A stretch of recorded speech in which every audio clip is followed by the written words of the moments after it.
أكتب عن أمي تقدم الطالبة شيماء.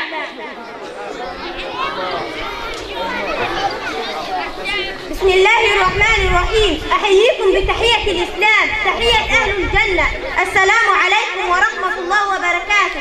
سوف ألقي على حضراتكم شعر عنوان لما جيت أكتب عن أمي. لما جيت أكتب عن أمي قلت عنها شيء همي، قلت دي بتجري في دمي، وقلت ياما حاجات كتير مش جديدة. لما جيت أكتب عن أمي عجزة قدام القصيدة، شايلة سري كان زمان بيني وبينها حبل سري، انقطع يوم الولادة وتوصل حبل الوداع.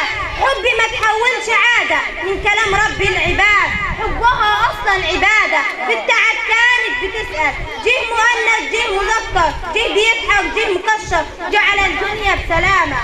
وقتها ما كنتش بفكر، كنت ببكي وكانت بتحضني بابتسامة. وقتها ما كنتش بفكر، ضدنا جن الغنى. لما جيت اكتب عن امي اديتني بكتب عني انا. لما جيت اكتب عن امي عجزت قدام الحروف، جاني الالف زعق وقف قال لي ما تفهم يا ولد، ده انا مشترك في اسم الله شريك له.